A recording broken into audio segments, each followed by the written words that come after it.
The conversation you're about to hear today on the Media Roundtable is the first time we've released the uncut conversations that became the short series, What's a Podcast? The Revolution Redefined. I'm Dan Granger, CEO of Oxford Road and Veritone One and host of the Media Roundtable podcast. We're giving you the full-length version of specific conversations we had with about 30 of the leaders of podcasting today. That includes creators like Ira Glass, Guy Raz, so many others, as well as leading publishers, advertisers, and thought leaders, where we tried to sit around the table and debate what is a podcast, why does it matter, why'd you get into this to begin with, and what do we need to do to preserve that into the future as we build a bigger definition of what podcasting actually is. Some of these conversations are a snapshot of a very specific moment in time, but they're all durable and timeless in the importance of the conversation. I learned a lot. For me, this whole project was a love letter to podcasting and something that is able to blend real business value with the passion that brought me and so many others into this field. And I think you're really going to enjoy it. So with that, please enjoy this next installment of the full-length interview series, What's a Podcast?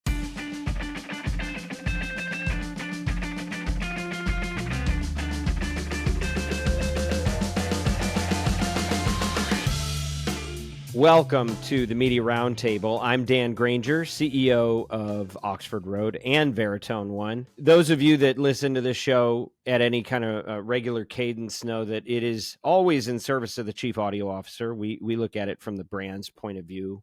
As they say, he who has the gold makes the rules. And so we think it's important to approach things from that perspective. And that's who we serve as an agency. But a lot of the things that downstream impact brands are actually, industry discussions that may not be obviously important to a brand, but certainly are important to those of us that work in the audio space. And even when we use the term audio, most of the time we end up talking about podcasts, right? Because that's really, I think, the renaissance that has happened. There's a lot of streaming audio consumption. It's growing all the time. There's a lot of streaming revenue.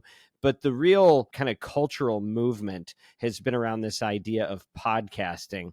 And right now we're in a stage in the industry, you could argue we're a few decades in, where it's going through a bit of an identity crisis. And, I've been personally pushing for this industry since 2006 and started working in it full time in 2013. But, during those early years, I had to answer this question for all the brands that I would talk to. Most of them would ask me, well, what's a podcast, right? And I'd explain it to them, and there's a pretty straightforward definition. But here we are more than a decade post, kind of the watershed moment that was Serial. And the definition is definitely changing. And what made that important to people is changing. And so what we're doing with the Media Roundtable is really true to our core purpose, which is to use a podcast as an open lab environment for us to have kind of a family discussion within the industry about our identity and what brought us here and where we think this thing needs to go to preserve what was important about it to begin with. So this is all laddering up to our What's a Podcast series.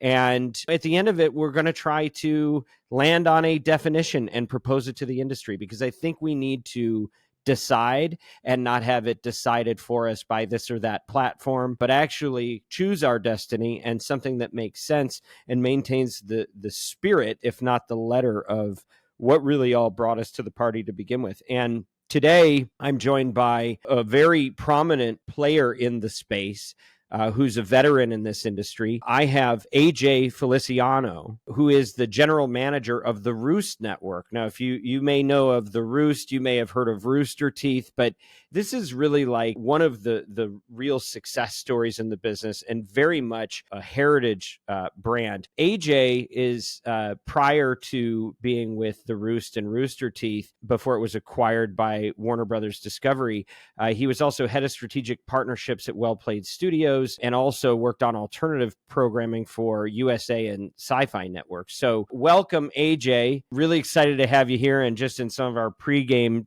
chatter, I'm very excited for this conversation. I'm excited to be here. Thank you so much for the invite. picking up on something you said to me earlier, you mentioned that you've been in this business for a number of years, and I'd love to just start out by getting a little bit of your story about what attracted you to this business. And as you tell your story, share a little bit about the question that you've been asking over the years and how that's kind of shaped your opinion.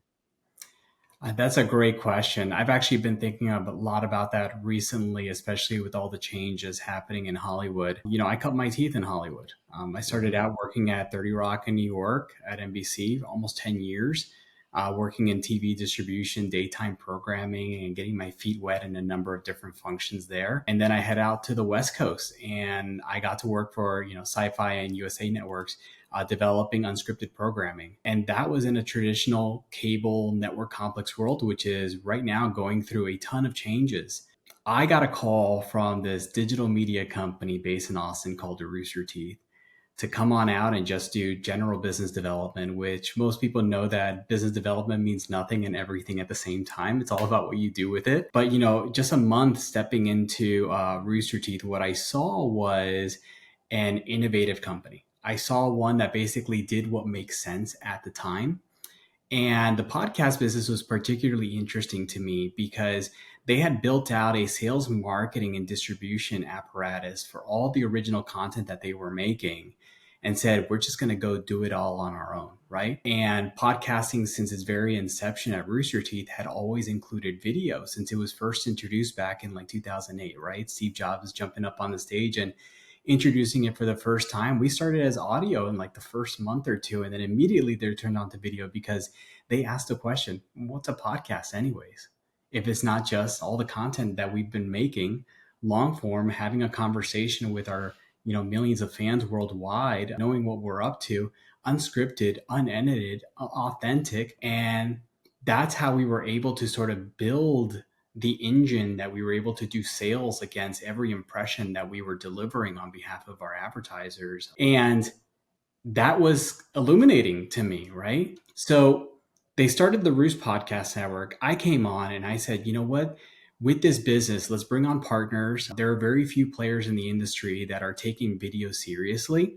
And we're going to go out there and we're going to educate our various partners on the promise of YouTube and the promise of being having simulcasted distribution and just being everywhere and anywhere. And we developed the thesis. First of all, the age-old question, what is a podcast? But also the fact that podcast consumption was a conditioned behavior.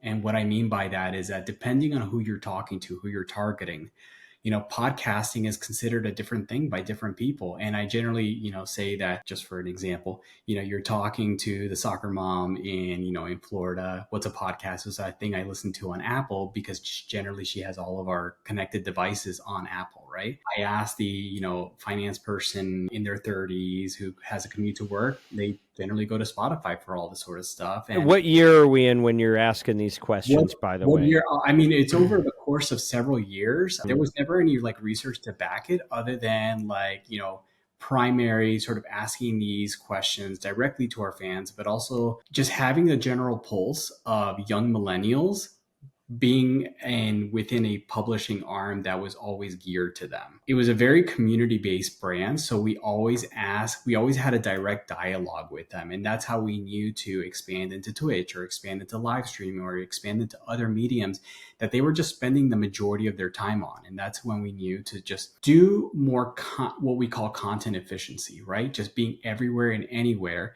And then working backwards from there and figuring out that model on how do we, do our baked in, ads, how, what are the platform's limitations as far as advertising goes, and creating a more 360 holistic environment to be able to make those integrations, those opportunities for advertisers and audiences alike. But the big sort of thing came from when you start polling and understanding, younger millennials and Gen Z.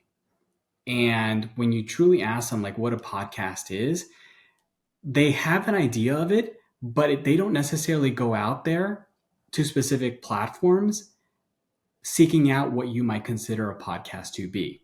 Their general behavior is that if they're looking for a certain piece of content, they kind of automatically always go to YouTube because they have been conditioned from an early age. They almost never knew a world without YouTube. They have been conditioned to go to YouTube from everything. It could be a feature film. Hmm. They will automatically go to YouTube to see if somebody has pirated it and putting it up there and see what kind of window they have to actually, watch a lick of it. Well, Um, by the way, okay, so that's Gen Z and Gen Y. If you're an old person who's Gen X like me, where do we go? I mean, the same, a similar story can probably be said for YouTube, right? You see a lot of like successful podcasts out there that are geared towards a little bit of older audiences. Mm-hmm. But when we were to like classify things as a podcast, I think we sort of saw demographic breakdowns on where people would go to consume what you would classify as a podcast. Hmm. And so, in my mind, over time, I kind of just wanted to strip the word podcast out of anything that we were making. Interesting. And today, where I am, now that everybody sort of accepted this multi-platform distribution strategy, whether it's video or audio, I call it a simulcast these days. Interesting. It just feels more inclusive of every platform out there. It doesn't feel so targeted or directed. It doesn't put itself in a box necessarily. And when I'm talking to creators or, just some general fans and I say the word simulcast, they see it as like, oh, it's in multiple places. It just sort of clicks immediately without having to explain it. Well, so I'm going to dig into the implications on the term podcasting and some of that, but can you take me back just a minute for the uninitiated and just explain the Roost and what that was when you came into it and what it is today, just to provide a little framework and context for where you're coming from on some of this? Yeah, absolutely. So, with Rooster Teeth, they were creating owned and operated content. And we sort of classified Rooster Teeth as a mini Disney of sorts because it made podcasts, but it also made movies and TV shows. And it established some of like the early YouTube channels, first to try out new platforms, first to try out new things.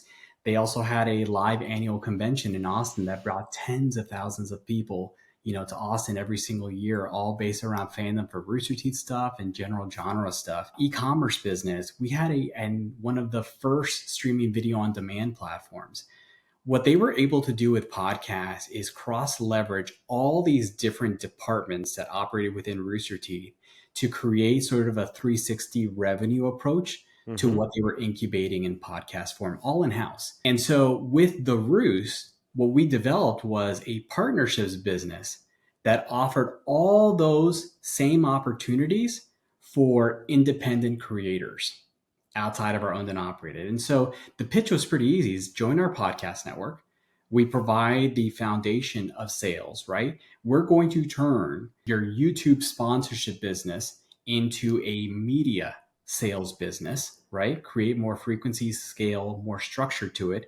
But then we're going to add all these layers on top of it for the right partners that, competitively, other podcast networks weren't able to offer because they sort of saw Rooster Teeth as a rubric to the type of media company that they wanted to become. So they wanted e-commerce. They wanted to be on a streaming video on demand service where they add another revenue stream that includes, premium user usage. There's also, and then they wanted to come out to RTX and do their podcast live in front of, tens of thousands of people. They wanted to do all these different things to sort of mimic what essentially the media company of tomorrow could look like for them. Rooster Teeth, the Roost, really was in a class of its own, kind of before everybody came into the business in figuring out alternative revenue streams. It's interesting. We were just talking to Hernan Lopez, who has been such a legend and innovator in this business. Legend. And we were talking about the kind of the formula of, if you have engagement on what we'll call a podcast for right now, what percentage of your revenue is likely to come from advertising versus all other potential revenue channels? And I think you're actually in a position to take a shot at answering that as well. I'm sure it's impossible to be precise, but do you have a thesis on that? Yeah. So, and really, this is the big thing that whenever I have actually done a presentation on this, on like the trick to podcasting is sort of not putting all of your eggs into one basket, because you're sort of missing out on some larger opportunities. And also the general market, sort of goes up and goes down, and you want to be able to ebb and flow with it. The beauty of Rooster Teeth of having monetized podcasts on so many different levels was that it was to make it a little bit more market resistant, right? It Yeah. could be that if advertiser dollars were down for one particular quarter, well, we made up for it by really pushing people to our streaming video on demand service and getting our impressions up there. Or it might be that we made a more conscientious push to sell more of their e-commerce or amplify the benefits of consuming the content behind the paywall. And And is so, e-commerce basically mean merch, or did you have like full blown product lines that had a different function? so there was merch, and then there was the licensing piece of it, right? I If you have a see. Yeah. successful podcast, there's Yeah. innovative ideas that you can do with, some direct response advertisers that see a particularly large conversion from, integrating into your podcast. Okay, well, let's do a line that is specifically for that Yeah. podcast. It's awesome. So there was a Yeah. lot of opportunities around there, and is looking at every individual show. There are probably some foundational staples that you should look at across shows, but there was always like unique intrinsic things about the show itself that made for really custom approaches. So Hmm. And so, just to pin you down on a number, how many cents on a dollar, in your experience, can a publisher do for advertising versus all other streams of revenue? yeah, so it really depends on how big the show is and of the consumption of that show, how many of those unique people are diehard fans. So some of the biggest shows that take on a more content efficient model, where say they window their content, right? The first, say, 2 days of a content going live, it's going to, patronage members. It might be that, if double digit percentage, say 11% of total viewers, which is actually pretty high, are paying you monthly for that, $3 on whatever that unique audience actually is, $3 a month turns into a higher revenue stream than For sure. advertising would be. And you Yeah. almost want to like put all of your eggs into that basket and say, can I get that number even higher? No, because the public distribution of it, 24 to 48 hours later is your top of funnel that actually leads people behind the paywall, right? Hmm. So it really just it changes from creator to creator, but I would say that a healthy place to be is probably around the 50% mark is probably advertising, if not a little Hmm. higher. And depending on that loyalty of that audience and that call to action, every other component that goes into it, patronage or paywalled consumption could be another, 15 to 20%. And then the rest of it is e-commerce, which, there's a kind of interesting cost structure when it comes to e-commerce, whether you take on inventory or where you adopt something else. But from an ROI standpoint, and also from just an equilibrium standpoint, I would say that 50% advertising, another 15 to 20%, we're talking patronage or like your most undying loyal members.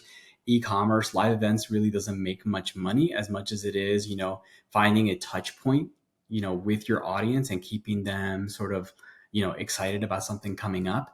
Hmm. So, and then the rest of it also comes from passive revenue, which also is based on how big you are, but like YouTube AdSense, which is the lifeblood of most YouTubers out there. Whether they have a direct deal with YouTube that guarantees them a certain amount of money for their programmatic inventory, or whether it's they're targeting a very interesting audience that carries higher than average CPMs, that could be a pretty lucrative thing for them. So that also carries around like 15 to 20% of total earnings. I think this is super fascinating. I hope our audience is half as interested in this as I am, but you have dialed that in such a way that I think, that you must be the envy of 99% of the people making a living in this business, because those are really successful diversification of your streams of revenue. And I think other people have a hard time getting to there. And I also think there's been a little bit of a correction in the last few years where, some of those, a lot of people were really going for the licensing and the optioning of their content, trying to get it made into a series, right? And a lot of that money went away, right? But the way you're thinking about it is, maybe the best articulation of what's possible that I've heard. So congratulations on that. And just while we're framing, and we're going to get back to the question of the day, but can you just explain kind of the breadth and some of the top names that are associated with your network, so people kind of have some idea of what we're talking about? Yeah, absolutely. We have large shows like probably one of our most well-known one today. While we're just a sort of third-party partnerships division, it's this past weekend with Theo Vaughn is probably one of the more well-known established brands out there. There's the Yard podcast with the famous streamer Ludwig. We also have within our midst so news influencer content, OGs like Phil DeFranco. We also have YouTube OGs that have made their way in podcasting, like Mamrie Hart and Grace Helbig. Their podcast is Might Get Weird. Yeah. And there's a number of others. So, we operate as a very boutique network so that we can create that sort of, a tiered approach with all of the creators. And we have about roughly 75 shows on our roster. We try not to be too big because we don't want to lose focus. We want to make sure that we have that sort of daily drumbeat with all our creators, know what's happening in their businesses and where we can help them scale out.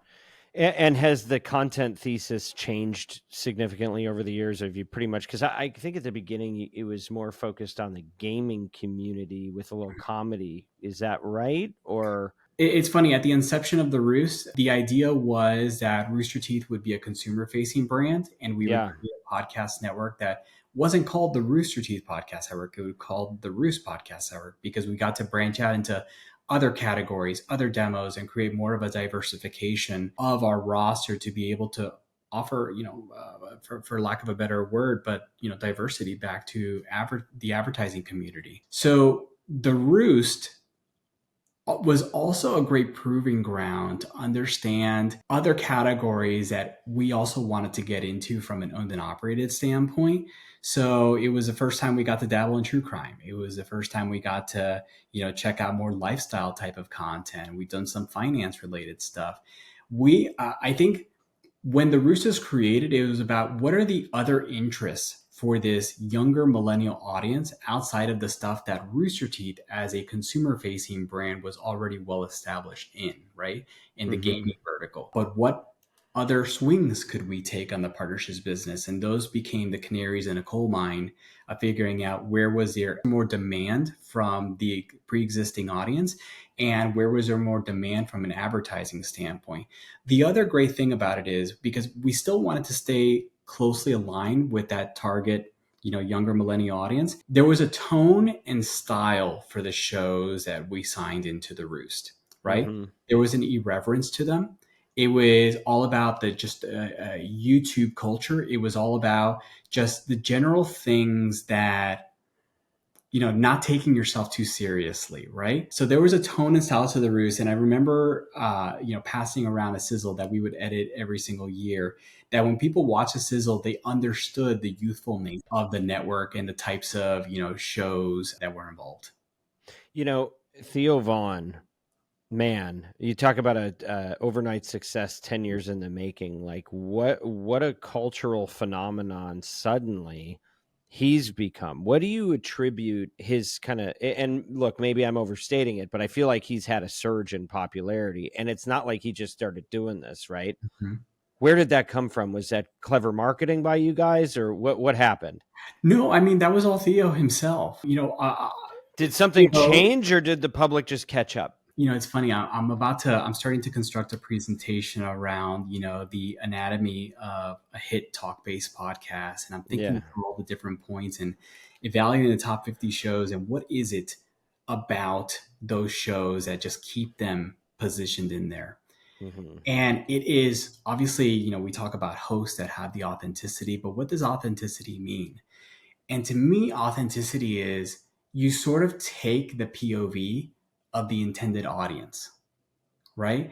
You look at Joe Rogan and why is he so popular? It's not necessarily about Joe as much as it is how does he react to certain guests. His show is all about curiosity, Joe Rogan Experience. It's all about asking the questions. You don't have to be an expert in subject matter. It's just you take the position of the audience leaning in and asking the questions that they would have about whether it's conspiracy theories or politicians being on. And I think that certain hosts are really good at capturing the cultural zeitgeist and mirroring the general profile of the intended audience. Theo is a type of guy that people know a Theo, you know, they have Yeah. friends that are like him. Yeah. They have there's something so not just genuine in that you know that he's being his real self, but it's more of like you grew up with that guy. That's a Is guy it that? that I thought it said he's deceptively intelligent, and you can't. And he doesn't make it obvious, but if you pay attention, you go, "Oh, he's smarter than everybody." there's a wink and a smile, right? Yeah. To him and Joe Rogan, some of the better hosts out there, that they ask a question from the POV of their audience, but they're sort of looking back on you as like, I got you, right? We're gonna see what kind of truth that we get out of this Yeah. Yeah. conversation. Yeah. Yeah. Interesting. Um, I think that is a good description of him. But I think what authenticity and the reason why people lean into certain podcast hosts, I kind of equate it with it's the antithesis of the host that you see hosting things in a Hollywood production, right? Right. Whether it's Yes. for a typical TV show on a network, they're reading from a script. Yeah. They're reading from, it's way too formatted. Podcasts feel like a line cut. It feels like something, and especially when you're watching the video, is just like, oh, I'm getting the real thing right now, right? Now that's a soundbite, by the way.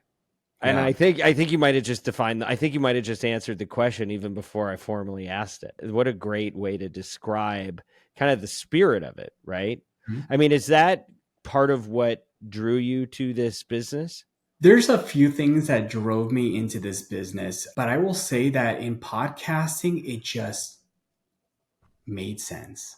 Yeah. And I know that's such a general statement, but the more I learned about why advertisers were leading into podcasts, why consumer adoption was just going through the roof, especially on video podcasts, is because it just offered something that was real, right? Yeah. The cultural Yeah. zeitgeist, if I start to look at research about millennials or even Gen Z, people are just seeking out something that just feels more authentic, more real, and provides a much cleaner view into what's actually happening out there and how people actually interact with one another in media and entertainment. And that in and itself is entertaining because you just feel like you're part of it. That was the idea with every podcast that we created at Rooster Teeth since the very beginning is we weren't going to cut these up. We weren't going to put on a show for anybody. We want everybody to feel like they're stepping into a conversation happening in real time. And that's why every single one of our sets came from a very familiar environment. Whether you were listening to a gaming podcast that was set against a bar, well, that bar looks familiar to you, right? It looks like your neighborhood bar. Or whether we had a show that was set in a diner, well, that thing was made it feel as if you were an extension of that sort of semicircle, prototypical diner chair where you were stepping into a conversation with people that in your brain you felt like were your friends that you were getting to know on a weekly basis, and this was just your weekly check-in. Hmm. So it felt really good. I will say that from a business standpoint, what I found so interesting early on is that it was market proven. Yeah. That we're talking direct to consumer content, boundless, efficient distribution. And to me, it was just from an advertising standpoint, because it was market proven and you knew that those numbers were real. This wasn't a TV environment or radio environment where you're sort of basing your pricing based on, samples and what we think something actually, or a survey that gets sent to your home or what have you. The data was better and the ROI was better. And the general business structure around actually creating a podcast, sure, you were competing against like 4 million of these other puppies that, you're competing against front catalog and back catalog, but the right content actually surfaces. So it felt like a medium that the right message is going to get to its intended audience because no one's stopping you from actually doing it, right? The barrier to Mm-hmm. entry is so low, you Mm-hmm. can make it on a dime. And as long as that messaging was consistent, frequent, and true to itself, it will find its intended audience. Okay, let's get to it. What's a podcast? A podcast is a multi-platform distributed long-form simulcast. Multi-platform, long-form, simulcast? Yes. And honestly, saying multi-platform distributed and simulcast might be the same thing. So the other soundbite would be a podcast is a long-form simulcast.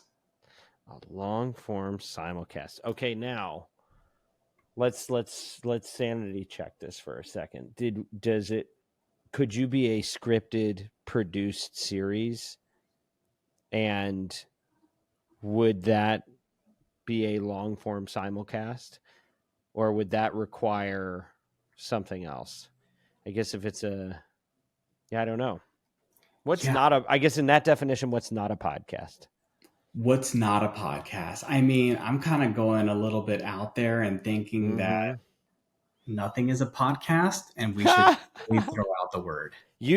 So you're a bear on the term itself, because you, in your own business, which is a wildly successful business and contributor to this, and this is why it's so important that we're having this conversation. You believe we're now in a post-pod, that term podcasting has outlived its value. I do think that. Okay, so make the case for killing the podcast.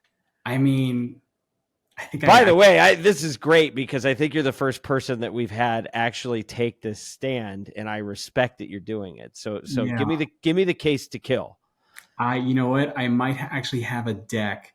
I did a presentation at a podcast movement that literally the title slide was "Let's kill the podcast." Oh, I mean, let's be honest about ourselves. Like, what is podcasting other than a move to direct to consumer long form content? It used to be that these types of shows could only be supplied by networks who commission it from established producers and land on your TV sets, and only a select few will ever be able to create quality content that you'll be able to consume from home or your mobile devices. The direct to consumer is interesting. It's interesting, but is that because there's no kind of program director or somebody that tells you it has to meet a certain standard before you publish it? Is it just the absence? Is it content through the absence of a gatekeeper? Yeah. I mean, for the most part, it's unregulated content for like the most part. There is no gatekeeper. There's no one that's commissioning it, but a large part of it is putting power back to the creator, right? The person who's actually making the content. Well, that's what's so interesting is I think that's where it started, but is that really where it is today? I mean, aren't the leading voices represented by, don't they have now kind of a war chest of resources and sales teams and marketing specialists and people to cross promote with and, figure out how they're going to get the other 50% of their revenue. And, so is that actually still true, or has that maybe changed a little bit? I think it's changed, and we're seeing a change in real time. Like some of the biggest creators now are becoming their own media companies and using, what started with a podcast to incubate other podcasts and incubate other creators. And they sort of act as that beacon. But, the big thing on my mind is sometimes I have to wonder, what does a third party offer you that you can't just build yourself?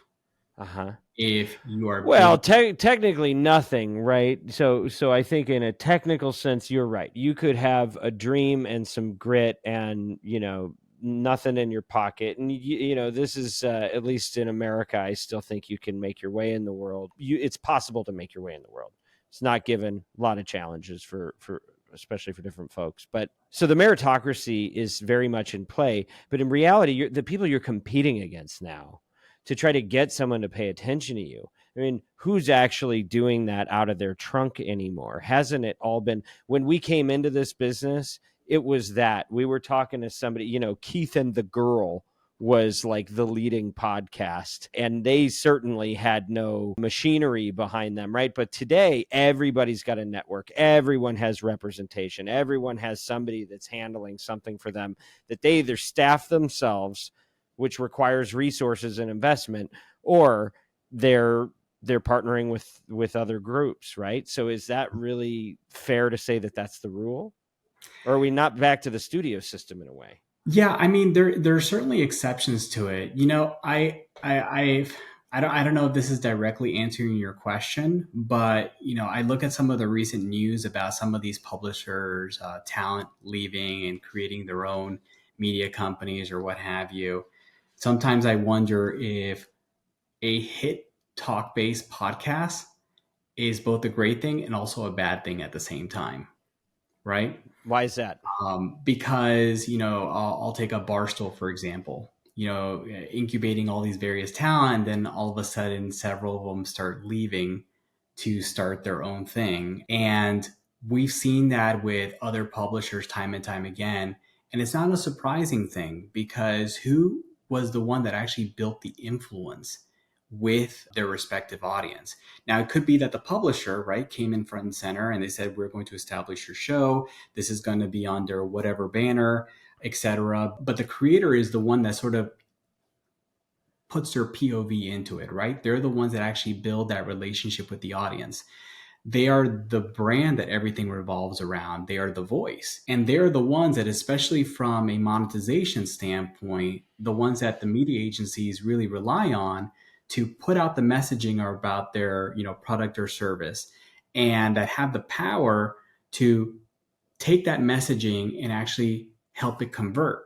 So that right there, in and of itself, they are the engine to the very monetization that is built into the podcast. And so, I still think that, as we're talking about the creator economy, Yeah. certainly there are publishers out there where their brands reign above any creators that lend their POV to whatever programming that they're producing. But I still think at the end of the day that there are certain creators that they're the ones that tap in the culture zeitgeist. They're the ones that have the voices that led itself to creating the next wave of major media brands that they'll be able to incubate and start amplifying other voices in the space. And so we see it with, folks like, Ballin Studios. We see it with a number of creators that are sort of rising up in podcasting. But I also think back to your earlier question about, is it harder for like the smaller podcaster to like make it in today's world? And I'll answer that question from coming from a different angle. Why are so many audio podcasters now interested in YouTube? And I don't think it's necessarily about the promises that video can offer as much as it is a admission that audio wasn't up to snuff for them. Okay, so I'll disagree with you on this one. I think that I agree with your first statement that it's actually not about the video, but I think that in video, you have the ability to do something that audio never figured out. And I'm not sure it could be figured out. It just hasn't been figured out at this point for sure, which is how do you promote? How do you market the thing, right? It was like you had to figure out how to game the iTunes algorithm for a while, right? Exactly. And that was like, and so that was a really kind of funky world where there really wasn't a lot of choices because you couldn't buy ads, you couldn't like purchase your exposure, you really couldn't do a lot to hustle this thing and get it in front of a lot of people unless you convinced somebody to let you into their feed or bought your way in. But with YouTube, the thing that they've nailed is the ability to chop it up and distribute it out and show little samples to people. It's sampling everywhere, right? And it's easy. It's like a trailer in a movie theater. When somebody's already there for that type of content, it's very easy for them to go, oh, I'll take that little sample. And then they go, okay, now I'm going to go. They've been exposed to the real thing. But it was very, very hard to symbolize. So I think it is I don't think it's as much about audio versus video as it is about audio's inability to market itself within platform.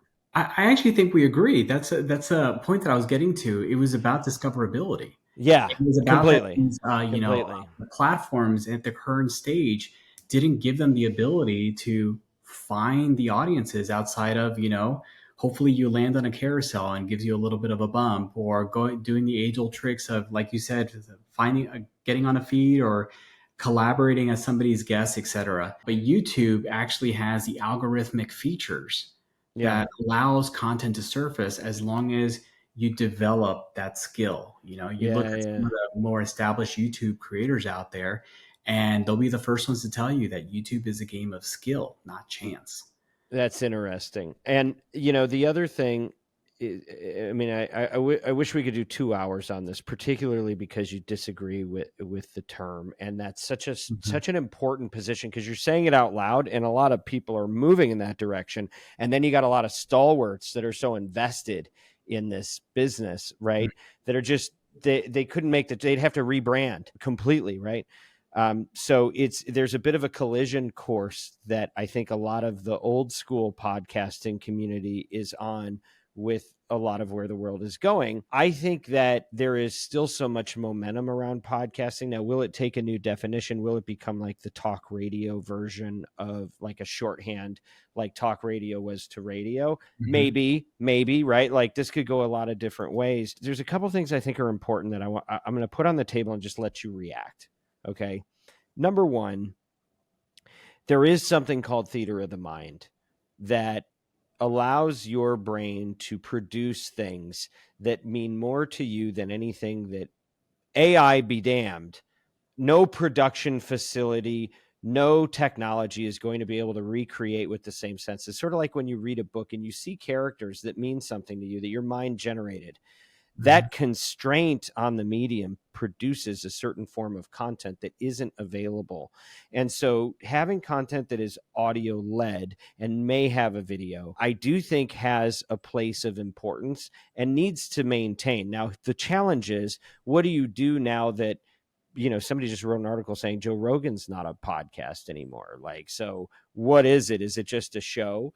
But I do think there's something to be said for podcasting as a direct to consumer. Like there is something about the barriers to entry and the filters that came down and the lack of regulation that we've seen that is important to preserve. The other thing with podcasting, I mean, just from a business standpoint, let's think about it. Advertisers that keep your lights on and keep my lights on, at least 50% of yours, they need to know how to budget. And if they don't have a bucket for what you're doing, you're constantly trying to butt into somebody else's bucket, right? So are you digital? Are you video? Are you video on demand? Are you television? Are you the show budget? Mhm. What budget are you drawing from? And if you don't have a clear definition around that, I think it's easy to get washed away. Yes. First of all, you're hitting gold with all your comments. The theater of the mind, to me, you're describing imagination and the intimate experience that it is to listen to something, let your mind sort of wandering. It feels like you're listening to, a Malcolm Gladwell podcast, and Malcolm is talking directly to you. And that's what sort of Mm-hmm. creates that relationship. So I totally get you. Can I hit you with the video part of it? Do it.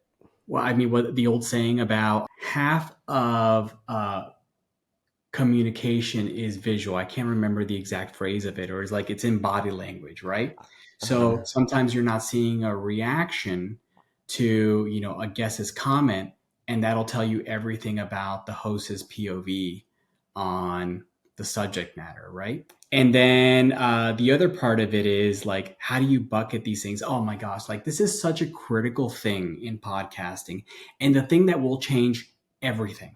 Yes. Every conversation that I have, and actually, especially with your team, I said this recently over lunch. I Mm. said, you guys are the captain of the ship.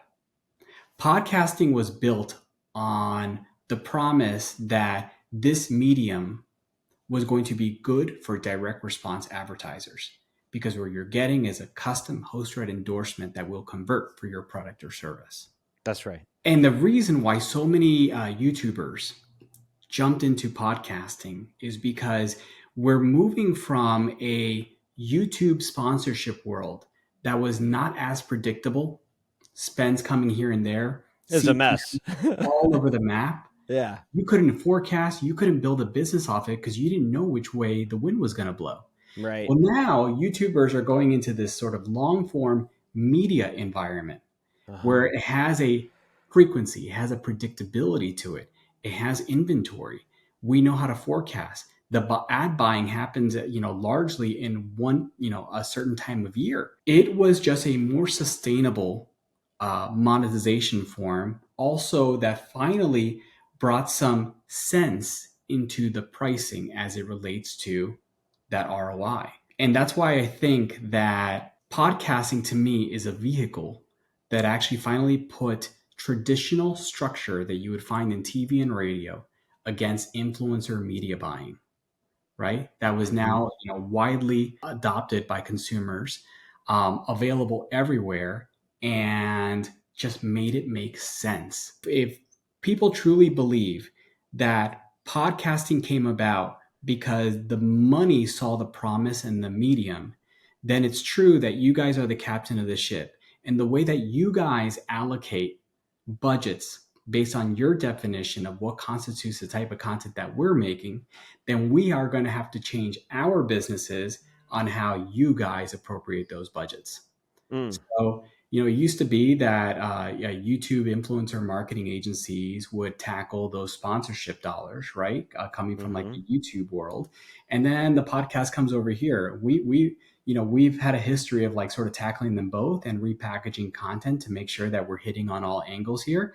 But the moment that you guys decide as saying that we're going to define it as this across all, platforms against one certain CPM, and our metrics for success are XYZ, and it's all coming from the same bucket of money, well, you're going to start to see businesses that are offering a similar type of service start to look almost identical, right? Talent management companies, talent agencies, podcast networks, influencer marketing agencies that represent creators.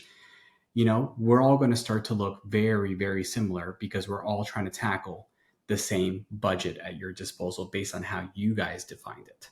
Interesting. So this is an important exercise. Okay, we're wrapping up here. I want to go to a couple things. One, you said that podcasting, and I think this is probably a big part of the thesis behind your business, is that podcasting is a vehicle, not a destination.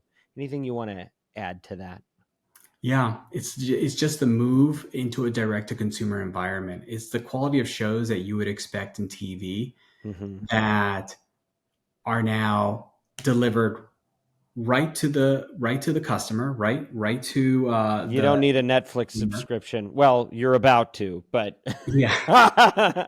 Well, you don't need a network executive to greenlight your show. There's no gatekeepers involved. You put it out there, and a lot of production companies are going to have to mold their businesses in understanding what it is to put out content direct to consumer and what it is to be your own marketer, what it is to understand how different platforms work, how to find an audience, how to think from a research analytical standpoint, understand what the audience wants, when they want it, and what are the mechanisms needed to actually get it to deliver value. So I think that the power is back with the creator. I think that platform distribution is certainly being anywhere and everywhere. I think when I say that podcasting is a vehicle and not the destination, it's just a really useful tool to finally putting structure to something that consumers were already watching or listening to on different platforms. But now that in long form, it's delivered in the quality that is reminiscent of anything that you see on television. We're just going from a world that networks and media conglomerates no longer have ownership over the content, but the power is sort of just shifting to the creator as they become the new wave of media companies. I love it. All right. I'm going to read you a clunky definition and just give me your gut reaction to what the meaning you're hearing is. There's going to be a better way to say it, but tell me what you think. An on-demand series that holds its meaning with audio only, with the ability to run ads by hosts or producers. Does that sound like a podcast? I just keep going back to, to me, I still want to kill the word podcast. I know you do. It just And I feels, love that you do. And we're going to market that like crazy because it's a wonderful counterpoint position, and I think should be considered. And I think we do need, as an industry, to ask ourselves, is it time to put this thing on the altar and redefine? But are you really going to get people behind? Who tipped the scales in the presidential election? Was it the simulcasters? Or was it the podcasters? And are you really going to pull that term out of the culture at this point? SNL just did 2 sketches in 1 episode about podcasting. Well, Spotify also might be hard to kill. Yeah, but also Spotify kind of just put out their own messaging, right? It's They not did. called Spotify for podcasters, it's called For Spotify creators. for creators. Yeah. And then YouTube, and then Netflix says they're going into podcasting, and YouTube talks about their podcast business. So it's like, which way is up, and where's this thing going to land? And that's why we're doing this series, because we're all just trying to figure it out. But I like that you took a strong position. Podcasters have existed on YouTube since it first started in 2005. It was narrative vlog style content. If I close my eyes, that was also a podcast, right? Yeah. So I guess that's what sort of, what's old is new. Yes. And what's new is old. I just think that there is on-demand audio, there's on-demand video, and then there's simulcasted content. On-demand audio, on-demand video, and simulcasted content. AJ, this has been awesome. What a great conversation. And thank you for being bold enough that you want to kill the thing that so many people love, but probably, I believe, because you want to see the medium continue to grow and evolve. So thank you for being so generous and open here today on the Media Roundtable. This podcast is brought to you by Oxford Road and Veritone One, where we want you to succeed in audio and creator-based media, whatever you call it, and to use your influence for good. We believe that as members of the marketing community, we have the power to build bridges across differences and preserve fair-minded discussion around the most important topics of our age. If you're a marketer looking to align your brand values with extraordinary business outcomes, reach out to our agency. You can go to oxfordroad.com, and don't forget to sign up to our weekly newsletter like AJ does, The Influencer. AJ, what's your commercial for The Influencer? It is the most honest approach to advertising and advertising media buying from the ones who are truly the captain of the podcast ship. Hell yeah. Thank you for that. If you have any feedback for us, info@mediaroundtable.com. Make sure you check out our Creative Focus podcast by Stu Redwine ad infinitum.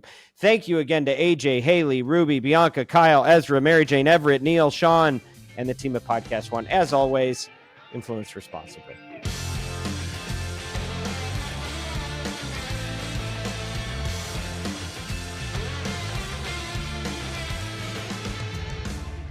That was another conversation from our full series, What's a Podcast? And whether you're a podcaster, an advertiser, or somebody who just cares about this space, I hope this stretched you. It's certainly stretched me and is giving us a lot to think about in how we want to live going forward and protect and preserve the essence of the medium while preparing for the changes we need to make to evolve on the road ahead. If you want to hear the full limited 3-part docuseries, What's a Podcast? The Revolution Redefined. Check it out wherever you listen to your shows. But if you want to go beyond that and you want to be a part of the movement that we've got here, it's not just about our defining it. It's about figuring out a path forward. Go to our link in the show description and download our free white paper, What is a Podcast? That has research from over 4,000 Americans on what consumers believe that the industry is. And make sure you sign our petition, also available in the link in the show description,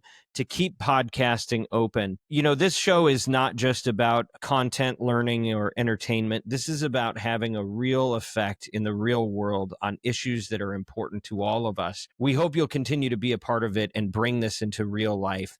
Go to oxfordroad.com for more resources or click the links in the show description. Thanks for your time.